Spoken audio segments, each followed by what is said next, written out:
राज्य में इसका पहला आयोजन हुआ था। उसके पश्चात से लेकर वर्तमान तक सफलतापूर्वक देश के हर कोने में लोक अदालत आयोजित हो रही है। इस वर्ष की दूसरी राष्ट्रीय लोक अदालत आयोजित होना है, तीसरी राष्ट्रीय लोक अदालत आयोजित होना है। वर्ष में इस वर्ष 4 राष्ट्रीय लोक अदालत देश में आयोजित हो रही है। लोक अदालत में हम लोग ऐसे प्रकरणों को रखते हैं जिसमें पक्षकारगण सद्भावनापूर्वक अपने शर्तों पर और सुलह के आधार पर प्रकरणों में राजीनामा करते हैं। यह अवगत कराना आवश्यक है कि लोक अदालत में न्यायालय में लंबित समस्त प्रकरणों का निराकरण नहीं हो सकता। ऐसे प्रकरण जो विधि में राजीनामा योग्य हैं, उन्हीं प्रकरणों को हम लोग विचारार्थ लोक अदालत में रखते हैं और इनमें राजीनामा कराने का भरपूर प्रयास किया जाता है। इसका उदाहरण ये है जैसे पति पत्नी के मध्य हो रहे विवादों का निराकरण, छोटे छोटे आपराधिक मामले जिसमें पक्षकारगण न्यायालय अपने विवादों को लेकर के आते हैं, इनका निराकरण हम राजीनामा के आधार पर कराते हैं। यह स्पष्ट करना आवश्यक है कि लोकहित से जुड़े मामले और गंभीर अपराध इसमें राजीनामा नहीं होगा। जैसे कोई मर्डर का केस है, रेप का केस है या पब्लिक इंटरेस्ट से जुड़ा हुआ कोई दीवानी वाद है, व्यवहारवाद है, तो इसका निराकरण लोक अदालत में नहीं होगा। हम लोग इस लोक अदालत की सफलता के लिए आश्वस्त हैं और हमें ऐसा लग रहा है कि इस बार भी हम लोग लोक अदालत में अच्छे आंकड़े प्रस्तुत करने में सफल होंगे।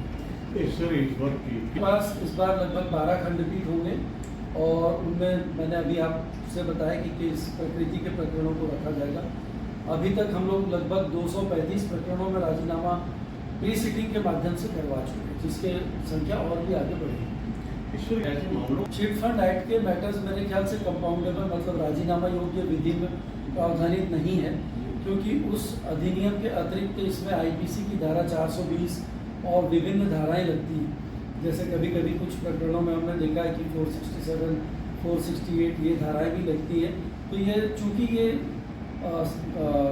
दंड प्रक्रिया संहिता में राजीनामा योग्य प्रकरण नहीं है, इसलिए इसमें राजीनामा की संभावना कम है। इससे जैसे छूट के प्रावधान नहीं है, आपराधिक प्रकरणों में छूट के प्रावधान नहीं है।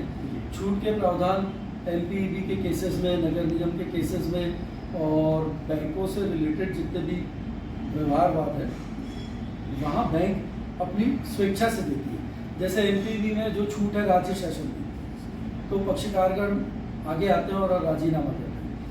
नगर पालिका के भी प्रकरणों में राज्य शासन छूट देती है, तो लोग आकर के अपनी रकम जमा करके राजीनामा करते हैं। आज का यह जो हम लोगों के मध्य संवाद हो रहा है, इसी प्रचार प्रसार की कड़ी में हो रहा है। आप लोगों को प्रिंट और इलेक्ट्रॉनिक मीडिया के विद्वान सदस्यगणों को इसीलिए आमंत्रित किया गया है ताकि लोक अदालत का ज़्यादा से ज़्यादा प्रचार हो और आम जनता इसका लाभ उठा सके। 14 सितंबर 2024 को इस वर्ष पुनः राष्ट्रीय लोक अदालत है। पूरे देश में ये लोक अदालत आयोजित की जाती है और न्यायपालिका में ऐसे प्रकरण जो राजीनामा योग्य होते हैं, उन प्रकरणों को लोक अदालत में विचारार्थ रखा जाता है। पक्षकारों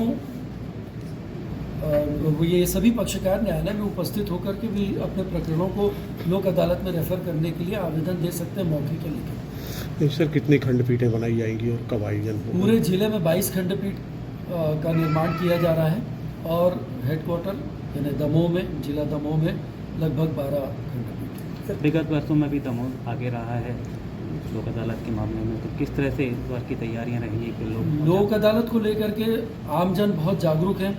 वो चाहते हैं लोक अदालत में उनके प्रकरणों का निराकरण हो, क्योंकि इन्हें छूट बहुत प्राप्त होती है।